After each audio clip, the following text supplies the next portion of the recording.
Oh man, they just are so convinced that they're gonna score all these points and that somehow, like the over under is 58 points right now, Yeah. and they're like, oh, we're gonna score 58 ourselves. I'm like, oh, here we go. Oh, Lucky Lefty Podcast. What's good with it, LL Nation? We're brought to you and featuring Onora Whisky, OnoraWhisky.com. It's that premium American whiskey, OnoraWhisky.com. Big announcement to start the show. We're just going to dig deep. Is Notre Dame about to get back to playing bully ball? Mm. Is Notre Dame about to get back to playing bully ball? We will hear from offensive line coach Harry Houston. We will also hear from Notre Dame starting left guard Jared Patterson. We're also going to get into some college football stuff, bro. Some college football stuff, some rankings, some things that are floating around, some recruiting news. Spoke to Christian Gray. Talked a little bit about Jeremiah Love. Yesterday, I spoke about it just a little, and it was kind of cryptic because it was in the midst of another discussion. But I will be releasing more in depth some intel concerning the lack of depth on the defensive side of the ball for Ohio State. And the fan base is I don't know. So, the Big Ten Network, they do like this. They go around to each campus, Howard and, the crew. And Jerry DiNardo said some things that I think is very interesting. I wish I had the audio. I don't, but we'll talk about it. Let's get to the big announcement, bro. It's exciting times personally. First of all, before we make the announcement, this podcast is absolutely one of the most organic podcasts in talking to people that are in the industry. They don't understand. I think the average podcast takes a year to be able to be like over 1,000 subscribers and have enough watch time to get to a certain point. And we did all of that in 4 months. So today is more than it's more than an announcement. It really is an appreciation to LL Nation, the Notre Dame fan base, college football fans, and everyone. We've had Oklahoma State fans chime in, Oklahoma fans, Ohio State fans, Michigan fans respond and comment. And, regardless of the fan base, tell us that, man, I don't like Notre Dame, but you guys are entertaining and we love what you do. Keep it up. We appreciate it all. We appreciate the thumbs up. We appreciate the thumbs down. We average 98% love on all of our videos. Yeah, there we go. You can't expect you guys make it happen. Yeah, you can't expect everybody to love you. So this is really about appreciating you guys today. This is what you have done and helped us do. Two guys that literally had a conversation in August of 2021, said, let's do it, let's commit, and just kept putting out content and doing things different. And here we are, right? Here we are, a year later. Literally, it is a year anniversary of the first time we talked about Lucky Lefty Podcast. It's crazy. It's the 1 year anniversary. And we're happy to announce that the Lucky Lefty Podcast will now be under the umbrella of Locked On Podcast Network. Woo! Turn up. So that is audio, video. The YouTube page is the same. So nothing is changing with the YouTube page. The YouTube page that you guys always come to will be the same YouTube page for our content. The show will be officially called Locked On Irish. You can go search the Locked On Irish social media page on Twitter right now. It is a great partnership opportunity. And Malik, I'll let you go ahead and give your thoughts on what's about to happen. Man, good opportunity to really expand the Lucky Lefty Nation, man. We really and truly believe that you guys' commitment to us has motivated us and inspired us and pushed us to this new level that we want to be able to continue to bring on great guests and some combo podcasts with different teams, and we want to bring a lot more excitement to you guys. And we're also getting ready to drop our website pretty soon as well, Yeah. where you're gonna have the Lucky Lefty merch before the season. We're gonna drop the hottest indie gear outside of Marcus Freeman's line in the streets. We're gonna have it. We're gonna have it for you guys. And we really appreciate, just the commitment to get up every day with us. I mean, we're all almost at 250 videos. That's a lot of content, a lot of time that you guys have spent with us. And, we wouldn't have hit 250 if we wasn't getting the love from you guys, tuning in and giving us good stuff and feedback and questions, super chats, all of that. So we appreciate that. And we just want to continue to make it bigger for you guys. And saying that as well, you know, like I said, the YouTube page is the same. Next week, sometime you'll start seeing the graphics on the page change a little bit from the Lucky Lefty logo to the Locked On logo and everything. The production is going to be upgraded, show intros, all of that flash that they do on Locked On Network. And we are extremely thankful to Tom at Locked On, who reached out to us and afforded us this opportunity. We'll be working with our guy, Zach, who's the content manager for college sports over there. And I'm excited, right? Because with us being Locked On Irish, not only do we get to talk Notre Dame football, we get to talk Notre Dame baseball, we get to talk Notre Dame basketball. Basketball, yeah, we everywhere. Absolutely. So I'm going to have my boy Zach Hills laying on talking with me. Rex That's right. Kruger is going to be talking with me. It's going to be dope. We're going to have post-game show after every game. It's just expanding the brand and building upon what we already have done at Lucky Lefty Podcast. Now, here's the thing. We are focusing on our Notre Dame talk with Locked On, but we have to spin it different. So right now, or immediately after the show, we want you guys to go. It should be up because we have videos processing and uploading right now. The Lucky Lefty Podcast Network YouTube page. Lucky Lefty Podcast Network YouTube page. What does this entail? This is going to be our betting show for college football during the season with my guy Ralph Michaels from out west and Malik. Then we're going to have some other things coming up during the NFL season with NFL betting, NFL shows. We're going to have a conference. We want to give back and make y'all boys some money, man. We know y'all spending time watching us. We want to make y'all money too. Everybody's.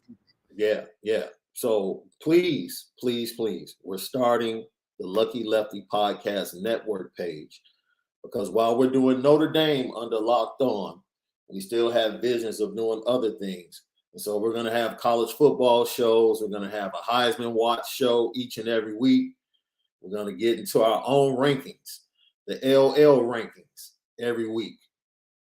We're going to have that show. The real top 10. Yeah. And we're going to have the and another thing show. And another thing. When we get into some stuff that most people won't talk about, but we're willing to talk about it right here on the Lucky Lefty Podcast. We're willing to talk about it. That's you damn right. So go sign up.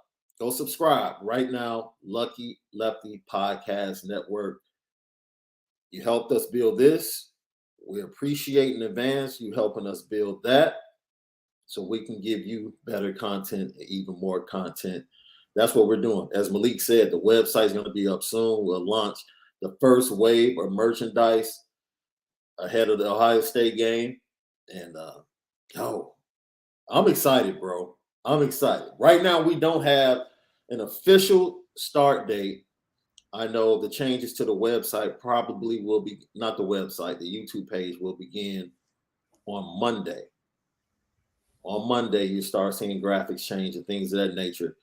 And then after that, I believe somewhere around August 21st or something like that, 22nd.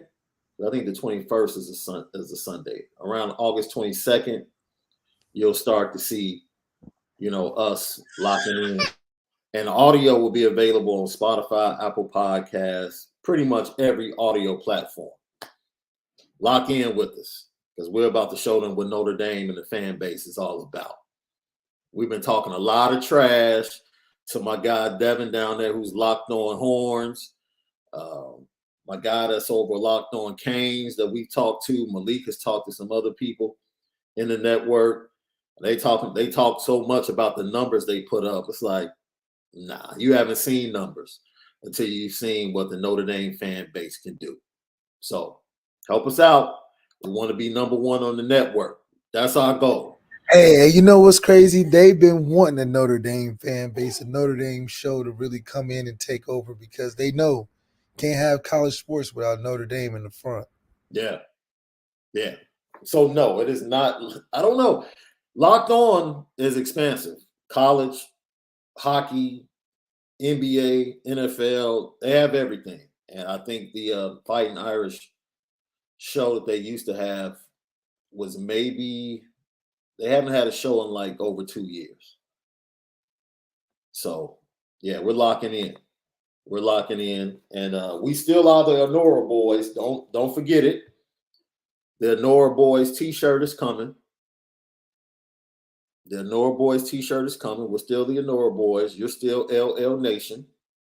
Now, when we start the show, we're just going to thank you for locking in. But we've been saying that from the jump. It was almost prophetic, right? We're like, we always tell LL Nation, like, yo, thank you for tapping in. Thank you for locking in with us. And here we are. So, it might just be the slogan, just revamped a little bit. Yeah, absolutely. So, yeah, we're going to preview. We're definitely going to preview the show. All of our interviews, every time we do an interview, it will be on Lucky Lefty Podcast Network as well, right? Because all of our interviews might not be football. We might do some culture. We might be some musicians. We might even teach you something. We might, we might get you some educational TED Talks on there. You never know. Let's get back to bully ball, bro. Notre Dame. Harry Heastand returns. And the natural inclination is for Notre Dame fans to be excited about the running game. And as soon as we get excited, we lose our guy that was the home run hitter in Jadarian Price. But we also lose Logan Diggs to a shoulder injury in the spring game. Aldrich Estime, he's coming on. And then you had Chris Tyree. Jabron Payne as a freshman. That's pretty much the makeup. But the offensive line, this is my question for you, bro. Would you rather have the elite offensive line and good running backs, or would you rather have elite running backs and a good offensive line? That's the question of the day, the LL Nation. It's a good question to ask because I think in this situation, compared to last year, I think we saw what could happen when we didn't have the superior offensive line, but a running back that can get the job done on a high level too. And in that same season, we saw what happened when the O-line started to do better. Kyron started to do a little bit better. So let me push back just a little bit. I don't know. I'll be honest. I think, and I'm using McGlinchey, Ronnie, Quentin. Like I'm using that line as an example, which is an all-time line, right? That's the ceiling, right? I think teams like Georgia and Alabama have maybe that's three elite college football players I just mentioned. Elite. Let's say Alabama 2 years ago. They had an elite tackle and a really good center. Everybody else was okay. But their running backs are always elite. Except for last year. They had a pretty good running back last year. He wasn't elite. He wasn't Najee Harris and the guys that they've had in the He past. wasn't. Yeah, he wasn't Derrick Henry, but He that's wasn't Derrick Henry.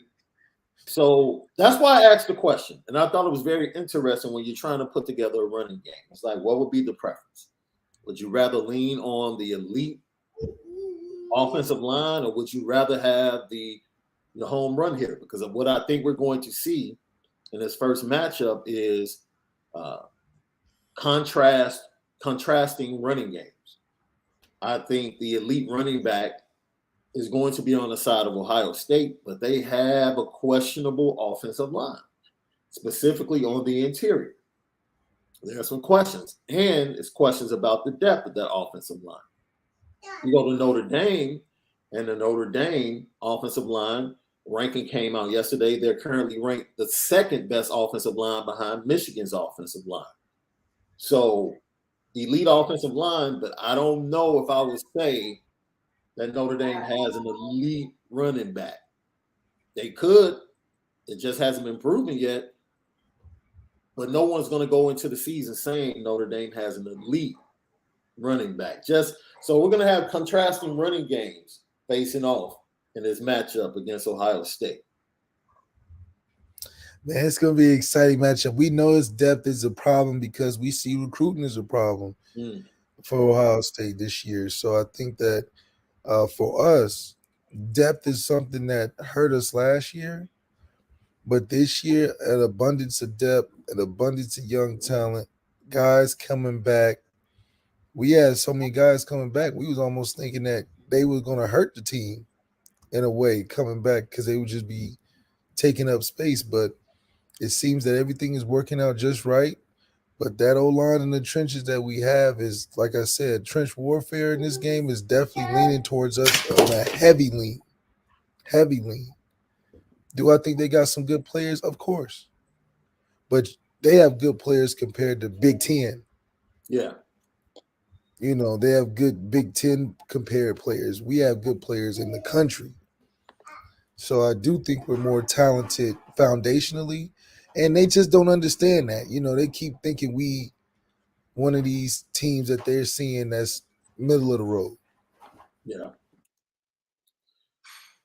When you think about it, I think I lean towards the offensive line being the priority. I think I lean towards that. And the reason I do is because I think Notre Dame has showed that you can have a dominant running game. But this is the question. When you need in the fourth quarter, when you want to run the ball, when you want to, not because you have to, like, look, we're running this ball, we're running out this last 5 minutes of this game. Period. We're about to get 2 first downs, run out the clock, and walk into the locker room. You got 8 in the box. Every now and then, you need a running back that can make somebody miss because somebody's going to come free. Yeah, I think Stanford perfected the model of what comes first Mm-hmm. because an extension of that is they had amazing tight ends that were huge. Yeah. They were big, they were so big. So Stanford knew that they could turn guys that were pretty talented into all stars, i.e., Christian McCaffrey, because they had a solid O line first.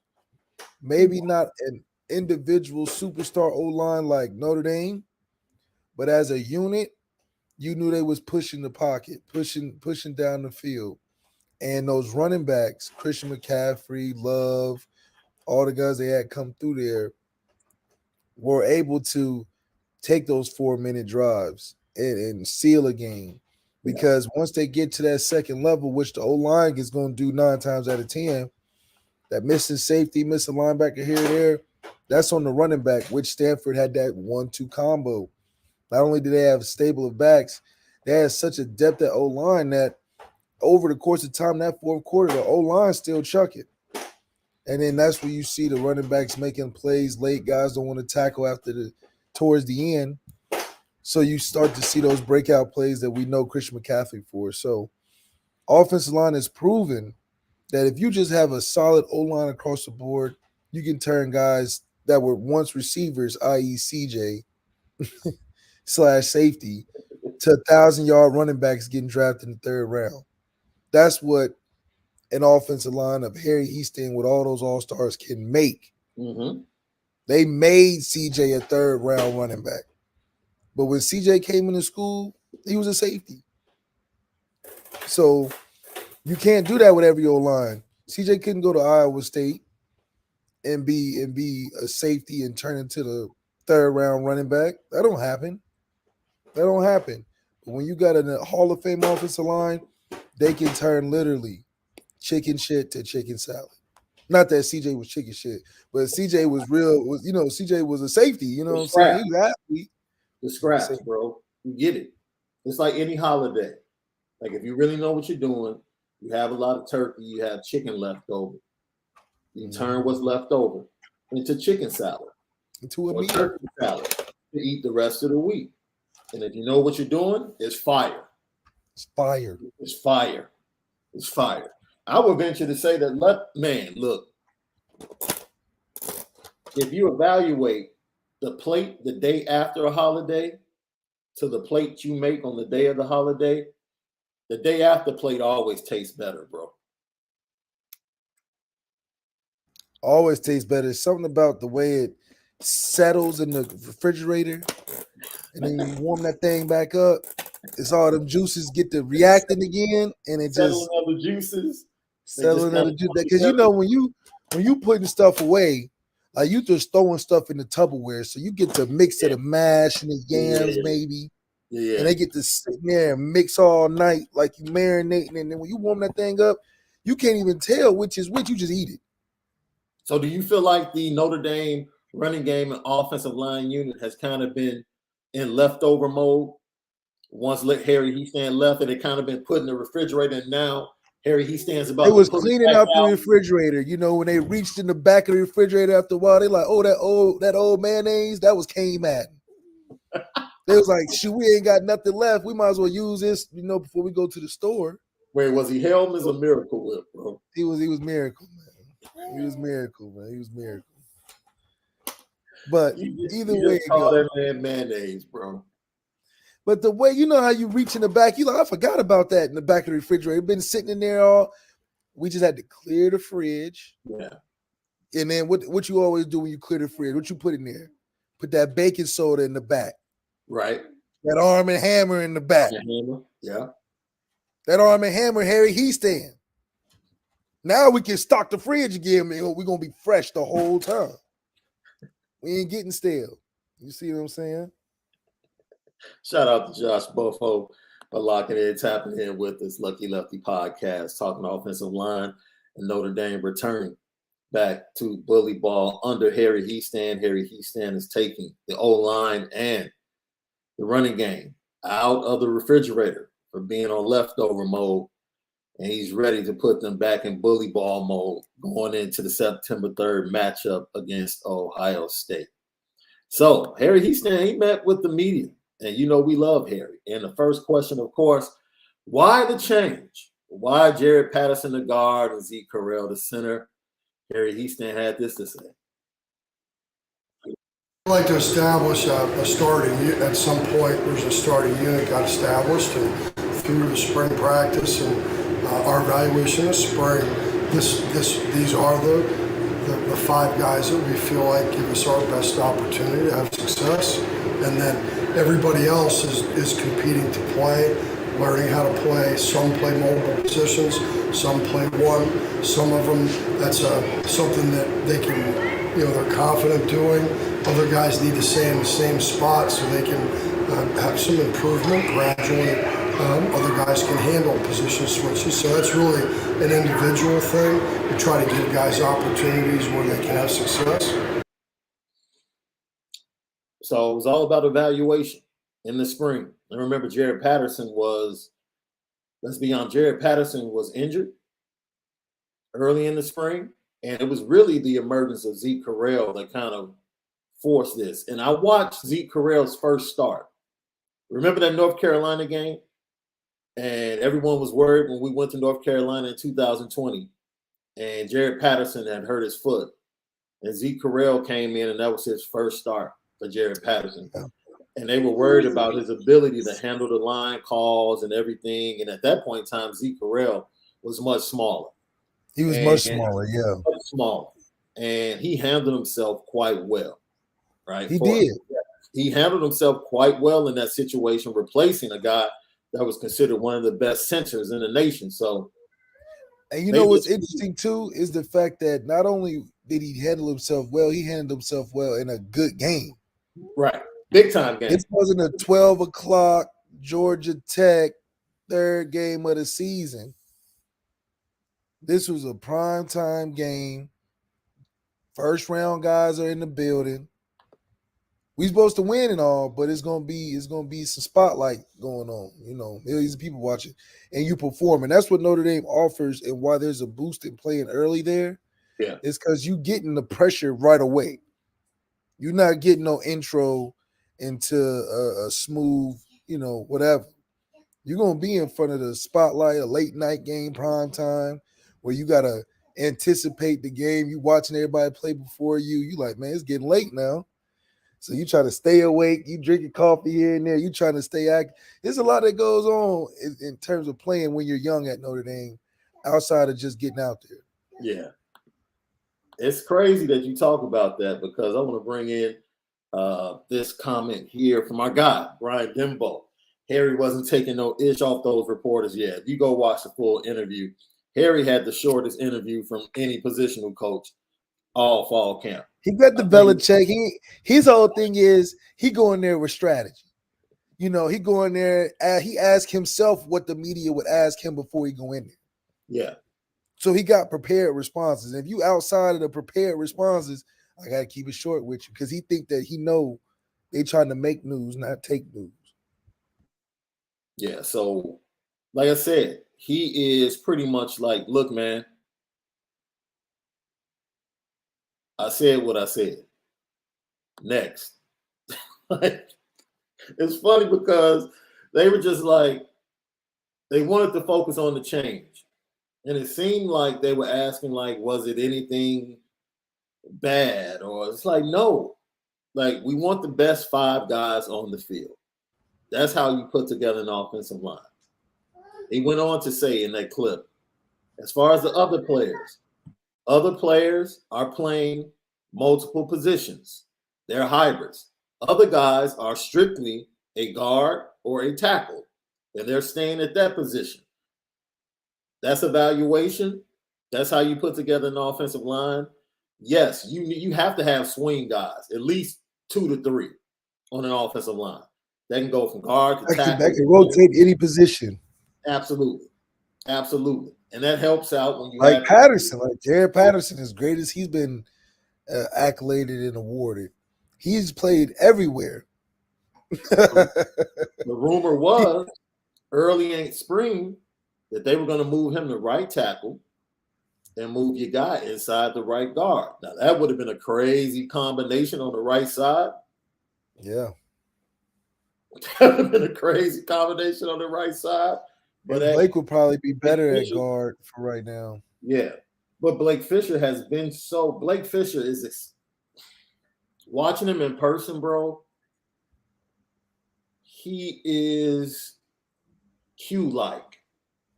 Let me explain. I know that might be blasphemous to some people. Is who like?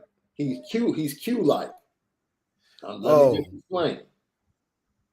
And I don't think he gets to show it, or he hasn't had the opportunity to show it. He's only played 2 games. Dude. Like, people forget that. He's only played 2 games. He played the first game of Q's the first 2 season. games wasn't the greatest ever, you know. He played the But first those game first 2 games of Q, you also knew like, oh, you didn't know he was a freshman. Like you asked Q the first 2 games, you like, he got what grade is he? He just got there. Yeah. But he wasn't like, oh man, he's going to the Hall of Fame, like we found out later in the season. Yeah. So what I'm saying is he doesn't have enough film. He played the first game against Florida State and the last game against Oklahoma State. Like, that's his experience. Like, this would be his 3rd college football game on the road at Ohio State. That's why Harry Heastand, when he came in, said, yo, relax. When you're talking about him, you're talking about Joe Alt. I understand you're excited. They have a world of talent. Yeah, I get it. You all are happy, but they got to learn this technique over here. Right. Relax. But what he does have, Marcus Freeman, totally right. Yo, it's not a good look not being able to make it through the first practice. But once again, he hasn't played a lot of football, right? So, yo, get yourself right. That hasn't been a problem since that first day. The reason I say he reminds me of Q, if you watch him play in drills, bro, everybody's not like this. I've seen Harry Heastand have to calm Blake Fisher down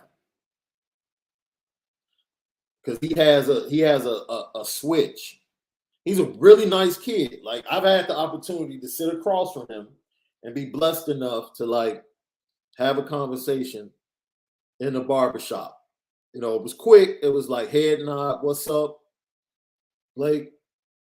Yo, yo, yo, da da da. That's done. But like if you meet him in person, he's just like a gentle giant, man. Just a gentle giant, very much in tune with the community, out in the community. Just a really good kid. But some switch goes off when he gets on the field, and he takes every rep serious. And it's almost like that's that Q side, that nastiness. Yeah. Yeah, Q didn't have Q had to have an off switch because, you know, you'd be like, man, that's your team. Yeah. You'd be like, man, that's your teammate. Yeah. You know, and he'll be crushing dudes, just, you know, put you all in the dirt. And it's like, dang, man, like, but you know, it's a good rep. It's just a good rep. He just was always on point, you know. Yeah. Yeah. So I want to point out somebody else, dude. Emil Wagner. And you saw all of the video from most publications that cover Notre Dame. They focused on the offensive line drills yesterday. And all I want to say is, I told you so a week ago. I told you so. Kid is like 269, 270. Arms about as long as any offensive lineman I've ever seen. And even at that rate and that weight, he is pancaking dudes. Dude is just country strong. Matt Bayless really hasn't gotten a hold of him yet, bro. He's just country strong. And he's demolishing, dude. He demolished Nana back-to-back plays in the run game. Back-to-back plays at left tackle. Oh, yeah. And that's when I was like, okay. All right. And that's what I like, too, is that the good thing about Emil Wagner is it's almost like a surprise. Like, you don't know whether he's going to pop on which side of the ball. You know he's got the size, so you get excited like, man, I could just see him pancaking a guy, or I could see him blowing a guy up, making a tackle. So I do like the fact that the versatility, man, it goes back to recruiting. We got guys that can do it all, except coach. But anything else, you just close your eyes, you can throw a guy in a spot. And he can be impactful in the spot, not just a placeholder. We appreciate our guy, Kane Madden, for always tapping in He said, "Can y'all imagine this old line with me back this year? Unstoppable." Hey, no, straight up, you'll definitely get better for sure. Oh, you'll be better just because of hair. Oh, yeah, you're gonna be straight. All we need you to do is to actually learn how to move your feet. Do you know how to move your feet? He getting to Like once you engage, can you actually continue to move your feet? Like that's something offensive linemen have to do. Kind of like a requirement. See, Kind of like a requirement. That wasn't GC now.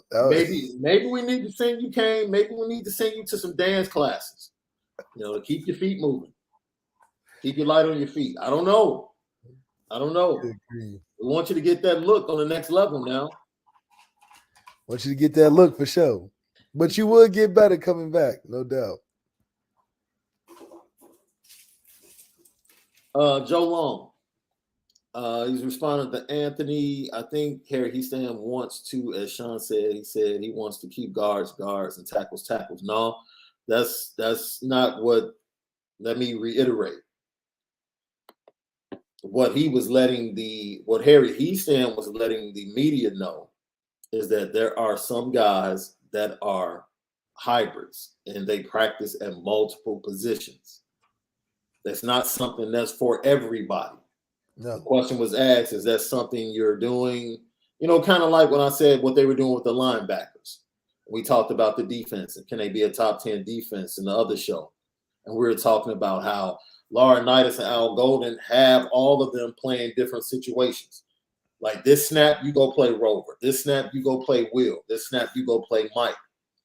And they're getting that rotation to build up the depth and the ability of everyone to be versatile and play multiple positions. It's not the same offensive line. You identify, you watch their talent, you watch their feet, you watch their fundamentals, their discipline, and then you establish whether this guy can be a swing guy. Like we said, you need 2 to 3 swing guys in the offensive line. They can go from inside to outside. They have a few guys that are practicing at multiple positions. But at the same time, they also have guys that are guards, and they also have guys that are strictly tackles. And that's what their focus is.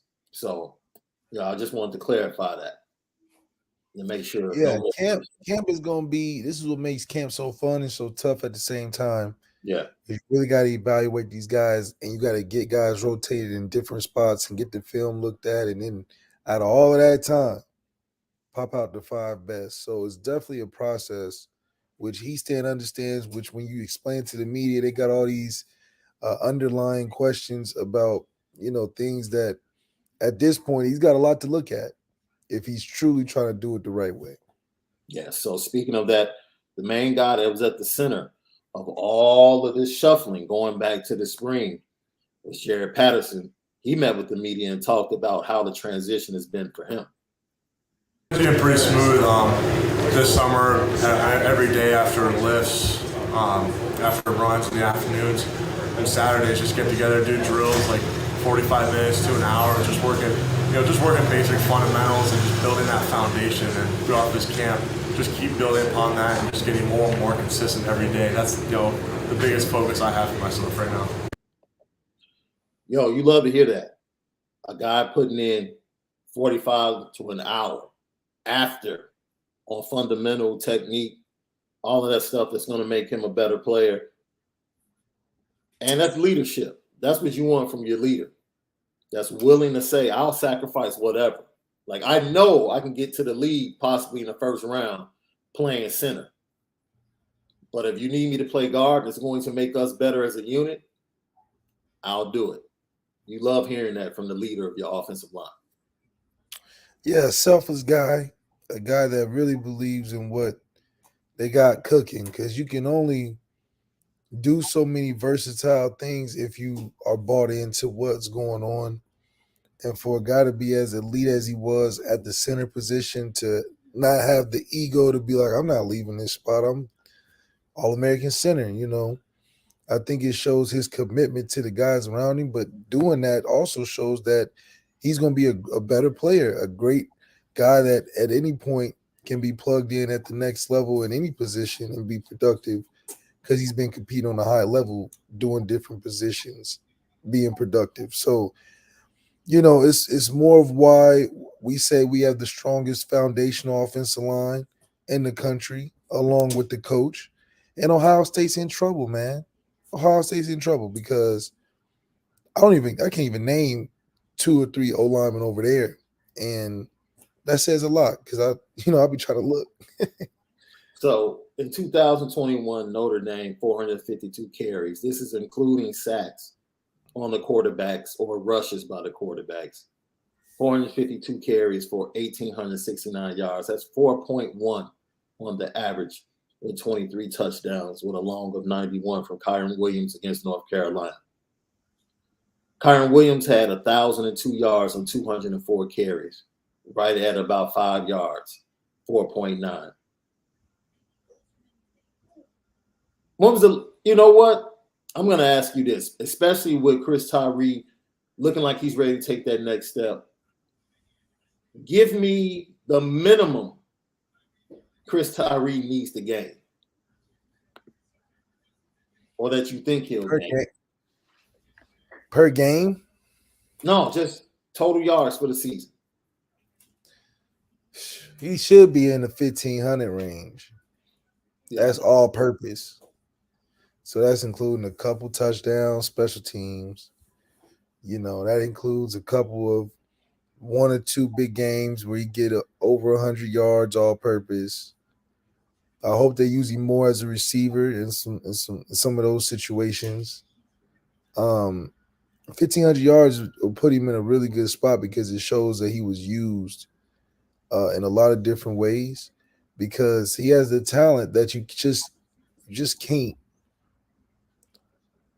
You have to put your game plan in each and every week, having him be involved in some way. And if we're doing that at a high level, he's going to have opportunities that we know he can take advantage of. But if he does get those opportunities with a focused intention, not put him in the game, and then if it comes in, it comes in.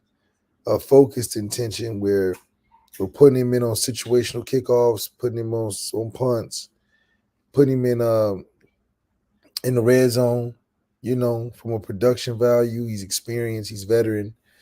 I think he can have a really, really good season all purpose. But from a strictly running back or strictly receiver, I don't think those numbers will individually encapsulate, what he can really do. So I think the all-purpose 1,500 put him in a really good spot. Just to put that in perspective, the Russian attack gave us over 1,800 yards last year. In 2017, Brandon Wimbush and Josh Adams accounted for almost 2,300 yards. That's 500 more than the entire Russian attack last year. Those two guys, just those two guys, right? But they was committed to running that rock with 33 trucking. That's not including Deion McIntosh, who gave 368. Tony Jones Jr. that gave 232. Dex that gave another 360. Ian Book, who was the backup, that gave another 200. This is why we talk about that dominant offensive line and what it can do and what it can open up, right? Because the dependency is not on the running back. You pretty much can say, look, you put whomever back here, and we're going to make this running game work. We're going to make it work. Well, I think if with an offensive line like that, you put that offensive line out there, you'll get more guys being able to get right. I think in terms of it just being running backs making it happen, you'll just see more guys get opportunity in space, more guys getting through open holes, which gives you more opportunities for yards. And so, Ian having 200 is not surprising because look at that offensive line. Ian having 200 at Oklahoma, you're like, oh, shoot, how you do that? So I do think that, well, maybe not Oklahoma, that's a bad school, but Nevada or something. But I do think that we're going to be physical, like Marcus Freeman says the identity is, and we're going to run that football. I think those are the two things that match up to what Marcus Freeman are saying, how he wants to go into the season. Oh, that is that segment on the offensive line, I want to dig into, this is a connection to the offensive line. I want to dig into intel that we've been receiving from Ohio State and what's going on with them. Howard Griffith, who's been a guest on the Lucky Lefty podcast, and former Indiana head coach Jerry DiNardo, LSU head coach. They do a fabulous job going around to all of the camps, all of the schools, just giving feedback. And one of the interesting things Jerry DiNardo said is he said, it's going to be difficult because when you come in, no matter how talented you are, and you give new terminology, new assignments, and new things, the first game is always going to be difficult to transition. And normally when you make a transition like that, you have someone like a MAC school or a directional school in your state to go ahead and work out the kinks. He said Jim Knowles' defense is going to take a while for this Ohio State group of players to get used to. Of course. Coming in facing Notre Dame off the bat, which has a veteran team, and they're going to have a mindset where they like to flex their tight ends multiple times. They like the jet sweep. They like the motion. It might confuse that linebacking core. The defensive line is something that they view as a strength. They're young and talented, but they struggle at the linebacking core, and they're lacking depth on the back end. They have some talented guys at safety, a couple of talented guys in the 1 and 2 on the defensive back end, but they are thin. They are thin. They came in with 6 defensive backs into camp, and I think they just had an injury last week. So they might come into the game with 6 DBs. They might come into the game with 5 DBs. And they should know how that is, the way they went to their Rose Bowl and were able to take advantage in the second half because Utah was depleted in the defensive backfield. So it was just very interesting hearing Jerry DiNardo say this transition, Jim Knowles is a very good defensive coordinator, but this transition is not about to be as easy as Buckeye fans think. And Jim Knowles is like, dude, our goal is to be the best defense in the nation. And I'm like, I don't know where. You're on mute, bro. Those are 2 drastically different points. We feel like Notre Dame coming in, regardless of everything going on, you getting adjusted to a new defense coordinator takes time. Yeah. It takes time. And so first game, you're not going to be hitting on all cylinders, just off the bat. Yeah. Playing us first game is going to make it worse because we're going to give you some looks where you like, oh, you gotta communicate. Mm-hmm. And in the new defense where you got to communicate, you can't tell me honestly that y'all just going to be making all the right checks and calls, and it's just no way. Now, last year with that defense, it'll be a little easier to be like, okay, we'll be straight because we know our shit.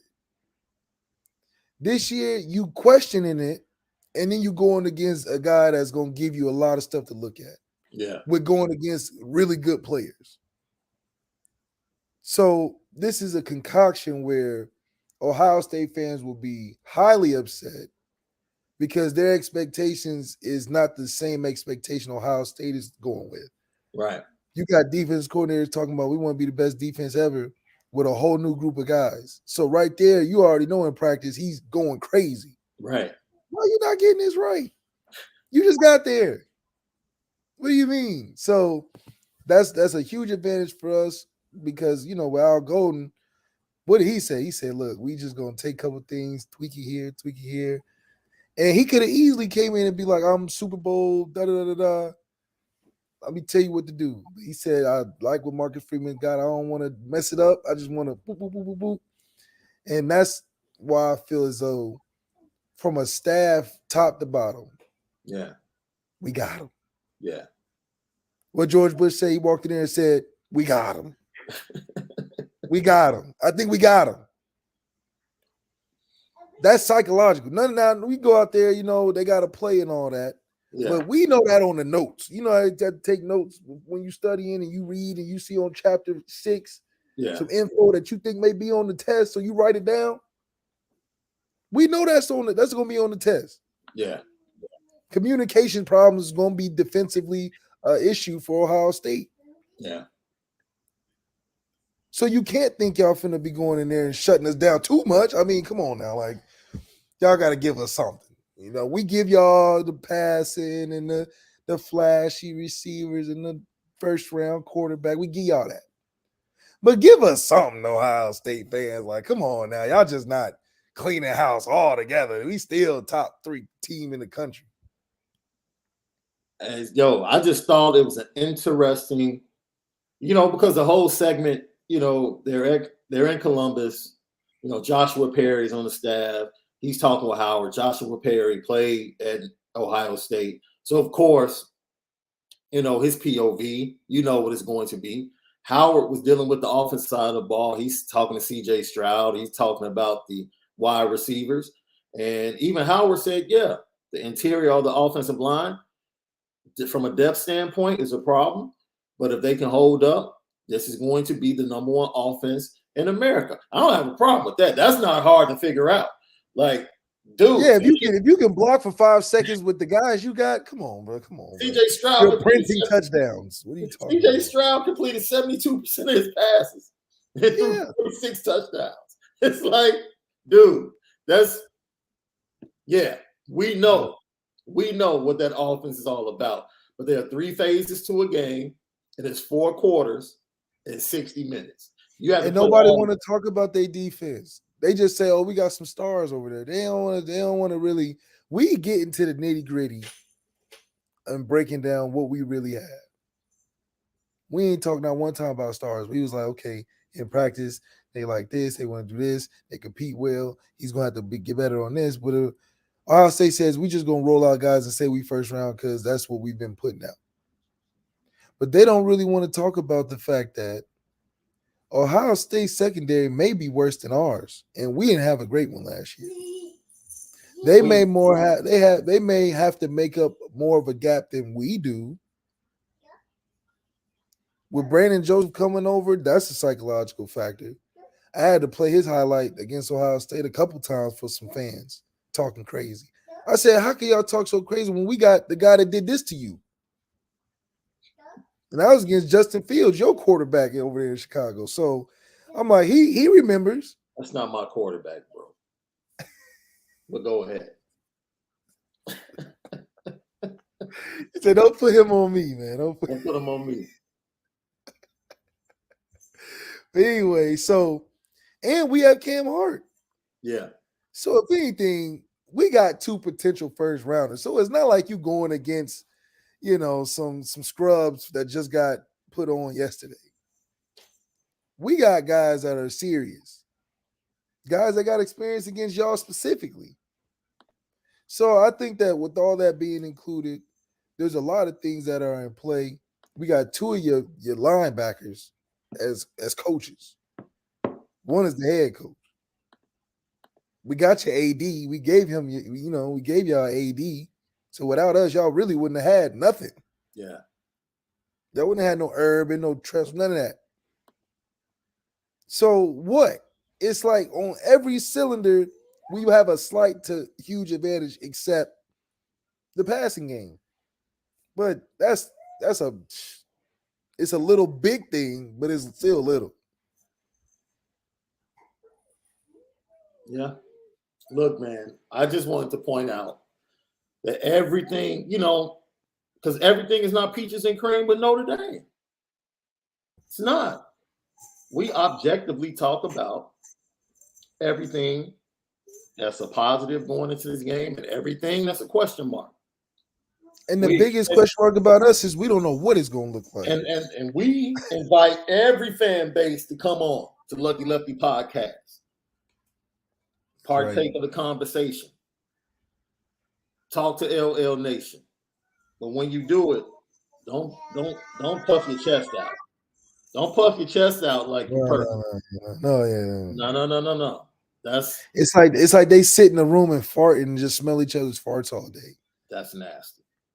It's true. It's like they are so full of all the fantasy, like they're just some juggernaut. Now they're good in the Big Ten, Yeah. but if they, they had to play a real schedule like us, Yeah. come on. I'm going to sit here and say, I'm going to break it down because I think we can get to that 2017 was right at 3,400 yards of rushing offense. Think about that, bro. 3,400 rushing yards of offense. That's darn near close to 300 a game. That's bananas. Bananas. That's like old school option football, wishbone type stuff, right? So, question mark? We don't know, but I think 3,000 yards total rushing as a squad is very possible. Very possible. I think Aldrich will get close to 1,000. I think Chris Tyree will have about 1,200. Aldrich will be in that 800 to 900. That's 2,000, 2,100, right? Logan is going to give you about 6, 5. He should. Logan, as the third guy, he should give you 6. And then Tyler's going to put up 6. 4, 5, 6, right? So that's right there at 3,000. Yeah, you're right there. And those are guesstimation minimums because Tyler knowing how hard his ass running, especially if he catch a crease, he gets he getting some yards. I hope Tyler went to the track with the track coach to work on his form. Yeah, he run He angry fast without running that hard. He run like, man, if he fall the wrong way, it's a big crash. Like, oh, you big tackle. Oh, one of them. Like you can't slow down type. So I think that he gets safer with his running, but honestly, he can be this second or third best running back on the team. Like, let's just be honest. Because you got to account for all the scramble plays. Yeah. And he might rip something off, especially you get that deep ball going and they start backing the hell up. He can take off, man. That might be his game. Man, Brian J. Irish is right. He runs angry. He runs angry and physical, and that's why both quarterbacks will play this year. Yeah. Like both quarterbacks. Yeah, listen. Everybody listen. Drew's going to play. He's going to play. Yeah, like absolutely. And I don't know when. It's like Jimmy Drew gonna have his helmet on. You're not gonna see Drew signaling too often on the sideline. No, you eventually he ain't gonna be doing no Tyler with the headset and the hat. You ain't gonna see too much of that. It's gonna be like he's gonna have his little face paint on, Yeah. And he's gonna have his helmet in his little shoulder. He'll be like, "Coach, I'm ready." Right. Hey, get in there and says, what are the odds Tyler stays healthy all season? 100 to 1.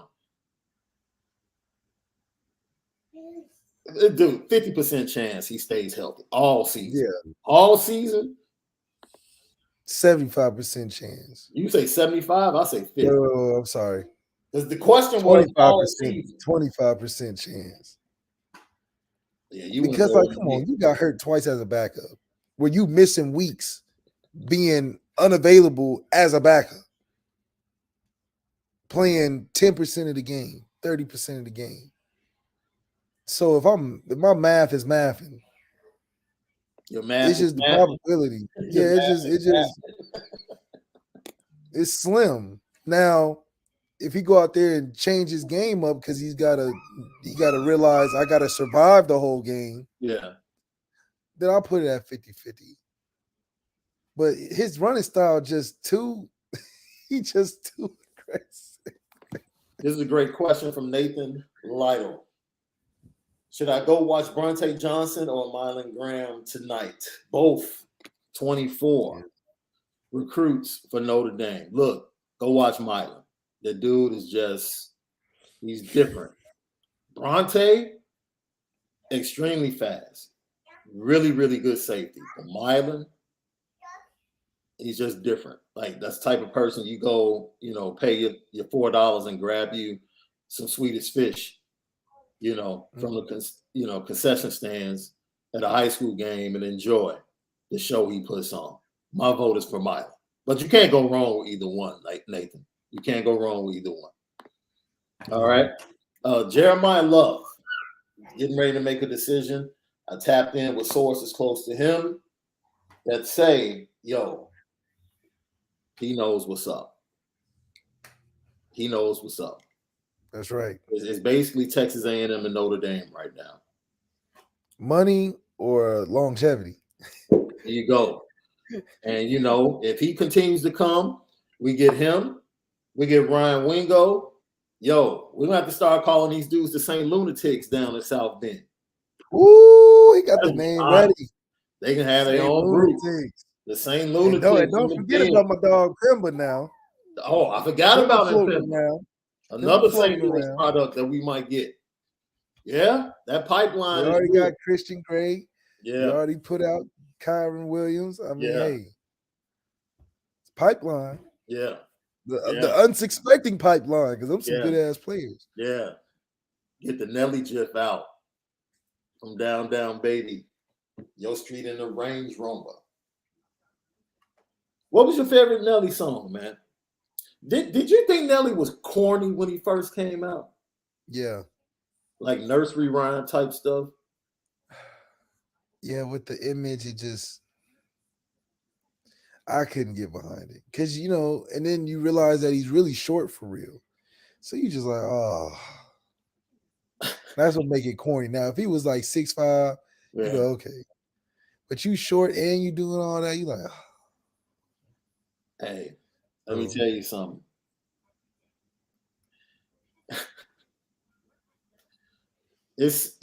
I hate when certain people that I don't like as an artist have hits. Because you have to admit that it's a hit. You have to love it. You have to be like, God dog it. God dog it. He did something right there. Yes, I like this. I hate listening. I hate that I want to listen to it all the time. Yes, and that was Nelly for me, right? Like when Hot in Here came on in the club, it's like as much as you hated Nelly, it was like perfect for dudes because you knew girls was getting right. Ladies were they were about to get on the dance floor. You knew that was the anthem. It was the bat signal. Yes, right. Everything can't be perfect, right? You can't have an artist that you love like Juvie, and he makes a song appeal. And he makes a song like Slow Motion that helps you out in the club. You know what I'm saying? Like Slow Motion drops in the club and you're like, yeah. Or Baghdad, yeah. That's like the perfect artist. Yeah, he was mad corny to me. I thought I was the only one. I didn't want to hate. No, it's just hating is what people describe keeping real as. So you can hate on people will say you were hating because you're just being objective. Right. You don't know Nelly personally. If you knew him personally and you was in the studio when he was making Hot in Here and you was sitting in there saying it wasn't going to be a good song, that's a hater. Because that song hot. Yeah, he actually hit. Like didn't Jay was that Excuse Me Miss? He said the only ones moving units is M, Pimp, Juice, and us. Yeah. Yeah. So you have to respect. So that's hating. But if you just being like, man, this is objective, this is what I'm seeing, like if his numbers weren't great and he streamed like 5,000, but nobody want to say it because he's Nelly, that's not hating. Saying you didn't sell well, that's not hating. You did 5,000 streams. You just didn't do well. Yeah. But if you were talking sitting in the studio, you like it's getting you singing along, getting hot in here, and then you after the song go, you like, man, that's trash. I'll never listen. That's hating. That is hating. What you bobbing your head for? What you getting excited when the song come on because Yeah. And then you say it wasn't good. Cut it out. Like somebody, like, dude, for some reason, maybe it was like last summer, like the baby was hot. Like it Yeah, just like the song baby after was hot. song. And it was like, But now I wouldn't listen to a baby song even if it was good. I just no, couldn't. no, Like no. I just now when he first, but now I don't know what it is though. I'm not excited when I hear he's dropping a song. Like I'm not even encouraged to listen to it, to be honest. Like I'm just like, So yeah, that's the recruiting update, man. Jeremiah Love, according to sources close to him, is down to Texas A&M and Notre Dame, and Notre Dame seems to be eventually the choice for the young man. Yeah, he has a lot to think about because Notre Dame has added a lot in oh athletic yeah, you got to really start play in the thinking what's best for backfield. me. Yeah, NBA young It's boy. like Yeah, NBA young somebody boy. not going. No, go ahead. I'm sorry.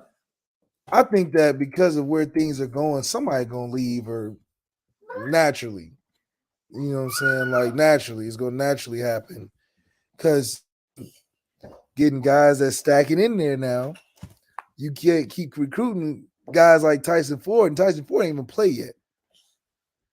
He will. So, he's gonna play, but I'm just saying, like, what if he's like, I want to be a 4 or 5 year guy like Dalen Hayes? Mm-hmm. You got a problem on your hand. See what you're saying. You going. It's a lot of only one field, bro. Only one time you get out there. Eric Crawford, thank you for the super chat. We appreciate you. Happy Friday. Tuning in to my favorite show on the internet. Only 3 more weeks. Beat Buckeyes. We appreciate you, Eric. Michael Kostrasis. Hope I got that right for you. We appreciate the super chat. Congratulations on your 1-year anniversary. Big ups. Keep spinning it different, fellas. Go Irish. Our boy Anthony Solomon. He's speaking about the O-line. They stay lower when blocking in practice. If you watch that video, the offensive lineman, how tall is that? The contraption, that's what I call it, that you work under. I call it like a tent to keep you low, whether linebackers, defensive backs, the O-line, they were working on it. There was also video of the defensive backs working under it, backpedaling and then coming forward and, making sure that their footwork was straight. Bro, I think that's the one drill that I would be like, look, man, I need a water break, like right now. I need to go. I'm going to miss this drill. Is it for offensive linemen? I'm like, yo, that's crazy. But then when they showed the next clip, they showed them actually blocking, getting to the next level. Notre Dame fans, special treat this year. We actually get to watch an offensive line get to the next level. Our guards are actually going to get to the linebackers this year. They're actually going to get to the line. That's special. That's like I feel like we should subscribe to that. We should all pay like $1.99 to see our offensive line get to the next level this 100%. Year. But that's definitely something that's going to be evident in the Notre Dame offense. So anything else, bro? We gave the announcement once again. Just to bookmark it, we, as a Lucky Lefty podcast, are now going to transition over and be under the umbrella of Locked On Podcast Network. As Locked On Irish, we'll be talking Notre Dame football, basketball, baseball, all sports, giving you interviews, intel, recruiting, everything. So go follow Locked On Irish right now on Twitter and Instagram.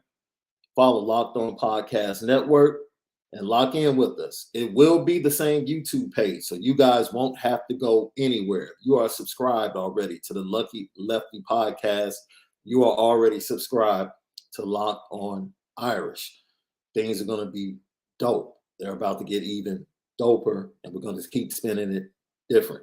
Also, follow Lucky Lefty Podcast Network, the YouTube page.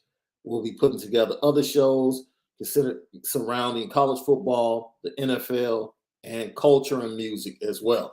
I know it's a lot of guys on here. Email us, hit us up, DM us, because we're putting together a hip-hop underground show featuring music, interviews with up-and-coming artists. If you want to be a part of that, because I see you guys are always telling us about new music to listen to, hit us up. Go subscribe to the Lucky Lefty Podcast Network. Anything to add to that, bro? As we get out of here? Nah, I think we're good. I think we're ready to rock. We talked about a lot today. Let's get it done. You know what time it is.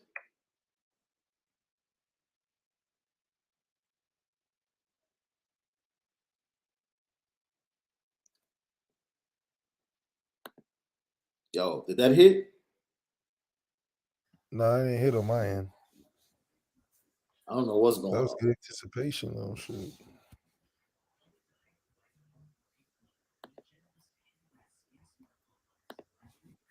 Uh-oh. You got me, bro? I got you. I don't have the thing, though. Petticoat. Petticoat. Petticoat Junction. It's time to get petty Oh, we did a good job executing. Are you upset with something? and fire up the Petticoat Junction train. I just don't like you. You don't? No. What is today's petty historic Petty Junction?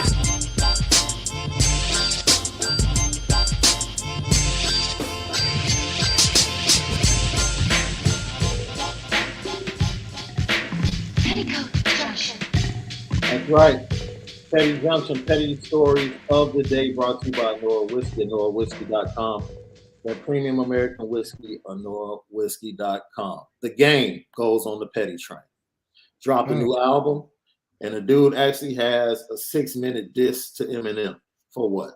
2000. 10-minute diss. 10-minute diss. I'm sorry. A 10 game. Just do music, man. Just do music. No one's beefing in 2022. And that's so old to beef with. Like what are we really doing, man? Was it really that short on things you could use to promote your album that you had to go ahead? And Eminem won't even respond. You know, this goes back to Game being mad about not being on the Super Bowl, and Eminem was added to the Super Bowl. Relax, man. And 50 Cent was added. Relax. Put out good music, make your money, enjoy your children as they grow up, and live life, man. It's too old for They that. said MGK's was way better. And That's you know what's saying. funny? It's like guys, it must suck as an artist because you know, a 10-minute song he probably took a lot of time. I think the problem was too is that he was trying to rap like Eminem. And it was like, dude, like, no, man, that's literally Eminem's flow. Right. That is only good for Eminem. Like nobody that look like me and you could do Right. that flow because they be like, man, you sound crazy. What you talking about? You know what I mean? So it's like, damn, that's a waste of time. They said MGK's was better. So I think that's just hits a little harder too. You know, Twitter always the worst. They worse than Rotten Tomatoes, man. They ain't make anything sound like it's terrible. Right. So lock in with us all weekend. We're going to be releasing clips on the Lucky Lefty Podcast Twitter and Instagram page. We're going to be uploading interviews. Previously, you guys didn't get a chance to watch it. It'll be up on the Lucky Lefty Podcast Network. And Hold then, on, we got to talk about Antonio Brown's letter to himself. yes. Petty, petty, petty, petty, petty. That was a good one. I really was reading it intentionally, thinking he was going to get to a bigger issue. Why? And then to see he said Why? to watch himself play. Maybe it's for the rap album. Maybe he's dropping an album coming up. I don't know. But that's petty. Yo, I just saw this new ranking. We'll get to this Monday, bro. New ranking out. They have Notre Dame ranked as the 8th best defensive line in the country. We're going to talk about that. We're definitely getting at that on Monday. So Yeah, have you a can't be great the week. 8th best, the best DN. No way, Yeah. man. Everybody have a fantastic weekend. Stay safe, stay blessed. Most of all, make sure that you spend it different. We'll see you Monday with another